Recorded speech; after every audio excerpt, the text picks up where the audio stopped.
Christmas എന്നത് ക്രിസ്തുമതക്കാർ ആഘോഷിക്കുന്ന ഒരു പ്രധാനപ്പെട്ട തിരുനാളാണ്. യേശുക്രിസ്തുവിന്റെ ജനനത്തെയാണ് ഈ ദിവസം അനുസ്മരിക്കുന്നത്. ലോകത്തിലെ പല രാജ്യങ്ങളിലും ഡിസംബർ 25-നാണ് ക്രിസ്മസ് ആഘോഷിക്കുന്നത്. ക്രിസ്മസ് ആഘോഷിക്കുന്നത് എന്തുകൊണ്ട്? യേശുക്രിസ്തുവിന്റെ ജനനം. ക്രിസ്തുമത വിശ്വാസികൾക്കനുസരിച്ച് യേശുക്രിസ്തു മനുഷ്യവർഗത്തിന്റെ പാപങ്ങൾക്കുള്ള മോചനമായി ഭൂമിയിൽ ജനിച്ചു. പ്രത്യാശയുടെയും സന്തോഷത്തിന്റെയും ദിനം. ക്രിസ്മസ് ദിനം പ്രത്യാശയുടെയും സന്തോഷത്തിന്റെയും ഒരു പ്രതീകമായി കണക്കാക്കപ്പെടുന്നു. കുടുംബവും സുഹൃത്തുക്കളും ഒന്നിക്കുന്ന ദിനം. ക്രിസ്മസ് ദിനം കുടുംബവും സുഹൃത്തുക്കളും ഒന്നിച്ചുകൂടി ആഘോഷിക്കുന്ന ഒരു ദിനമാണ്. ക്രിസ്മസ് ആഘോഷിക്കുന്ന രീതികൾ. ക്രിസ്തുമസ് മരം അലങ്കരിക്കൽ, ക്രിസ്മസ് കാർഡുകൾ അയക്കൽ, ക്രിസ്മസ് കേക്ക് കഴിക്കൽ, സാന്താക്ലോസിനെക്കുറിച്ചുള്ള കഥകൾ, പള്ളിയിൽ പോയി പ്രാർത്ഥിക്കൽ, ദാനധർമ്മം ചെയ്യൽ. ക്രിസ്മസ് ഒരു മതപരമായ ആഘോഷം മാത്രമല്ല, സാംസ്കാരികമായ ഒരാഘോഷം കൂടിയാണ്. ക്രിസ്തുമസ് ദിനം ലോകമെമ്പാടും വ്യത്യസ്ത രീതികളിൽ ആഘോഷിക്കപ്പെടുന്നുണ്ട്. യേശുക്രിസ്തു ജനിച്ച ദിവസം കൃത്യമായി നിർണയിക്കാൻ ബുദ്ധിമുട്ടാണ്. ബൈബിളിൽ കൃത്യമായ തീയതിയില്ല. ബൈബിളിൽ യേശുവിന്റെ ജനനത്തെക്കുറിച്ചുള്ള വിവരണങ്ങളുണ്ടെങ്കിലും കൃത്യമായൊരു തീയതി അവിടെ പറഞ്ഞിട്ടില്ല. ഡിസംബർ 25 ഒരു സാംസ്കാരിക ആഘോഷം.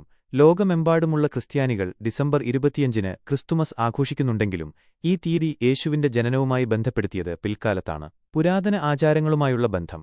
ഡിസംബർ 25 ക്രിസ്തുമസ് ആഘോഷിക്കുന്നതിന് പിന്നിൽ പുരാതന റോമിലെ സൂര്യദേവന്റെ ജന്മദിനം ആഘോഷിക്കുന്ന ആചാരങ്ങളുമായി ബന്ധപ്പെട്ട ചരിത്രമുണ്ട്. എന്നാൽ എന്തുകൊണ്ട് ഡിസംബർ 25? വസന്തകാലത്തോടുള്ള ബന്ധം.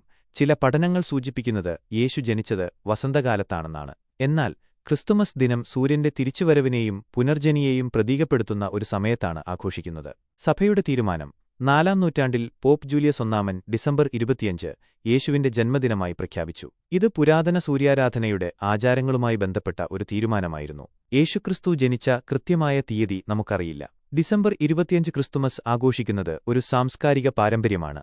ഇത് യേശുവിന്റെ ജനനത്തേക്കാൾ സൂര്യന്റെ തിരിച്ചുവരവും പുനർജനിയും പ്രതീകപ്പെടുത്തുന്നു. യേശുക്രിസ്തുവിന്റെ ജനനം ഡിസംബറിലല്ല. പിന്നെന്താണ് ഈ മാസം ക്രിസ്മസ് ആഘോഷിക്കുന്നത്?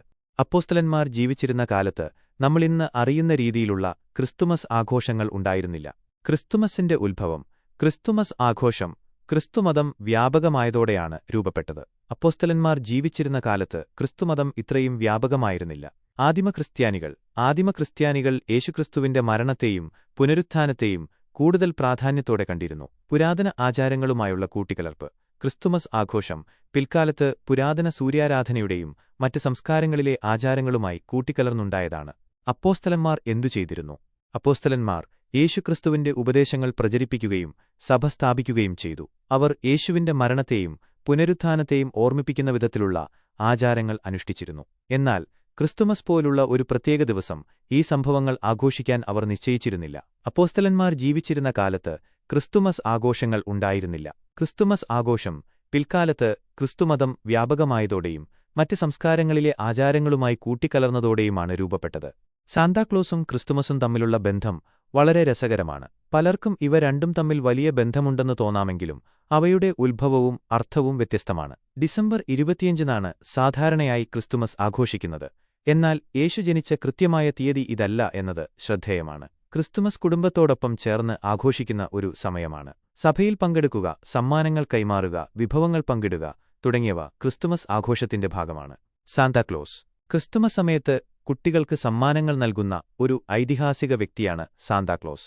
സാന്താക്ലോസിന്റെ ഉത്ഭവം വിശുദ്ധ നിക്കോളാസ് എന്ന ഒരു ക്രിസ്ത്യൻ ബിഷപ്പുമായി ബന്ധപ്പെട്ടിരിക്കുന്നു. നൂറ്റാണ്ടുകളായി സാന്താക്ലോസിന്റെ രൂപം മാറിയിട്ടുണ്ട്. ഇന്ന് നാം കാണുന്ന ചുവന്ന കുപ്പായവും വെളുത്ത താടിയുമുള്ള സാന്താക്ലോസിന്റെ രൂപം 19-ാം നൂറ്റാണ്ടിൽ രൂപപ്പെട്ടതാണ്. സാന്താക്ലോസ് ക്രിസ്തുമസിന്റെ വാണിജ്യവൽക്കരണത്തിന്റെ ഭാഗമായി മാറിയിരിക്കുന്നു. സാന്താക്ലോസും ക്രിസ്തുമസും തമ്മിലുള്ള ബന്ധം. സാന്താക്ലോസ് ക്രിസ്തുമസ് ആഘോഷത്തിന്റെ ഒരു പ്രധാന ഭാഗമായി മാറിയിരിക്കുന്നു. കുട്ടികൾക്ക് സമ്മാനങ്ങൾ നൽകുന്ന സാന്താക്ലോസിന്റെ ആശയം ക്രിസ്തുമസിനെ കൂടുതൽ ആകർഷകമാക്കി.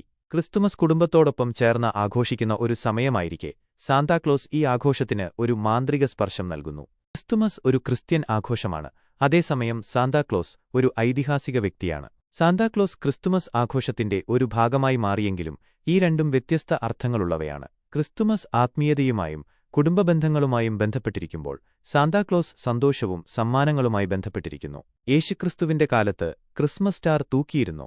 ഉത്തരം ഇല്ല. ക്രിസ്മസ് സ്റ്റാർ എന്നത് ബൈബിളിലെ ഒരു പ്രതീകമാണ്. യേശുവിന്റെ ജനനത്തെ സൂചിപ്പിക്കുന്ന ഒരു നക്ഷത്രത്തെ പ്രതിനിധീകരിക്കുന്നു. എന്നാൽ യേശുവിന്റെ കാലത്ത് ആളുകൾ ക്രിസ്മസ് ആഘോഷിച്ചിരുന്നില്ല. അതുപോലെ ക്രിസ്മസ് സ്റ്റാർ എന്ന ആശയം അന്നത്തെ സമൂഹത്തിൽ ഉണ്ടായിരുന്നില്ല.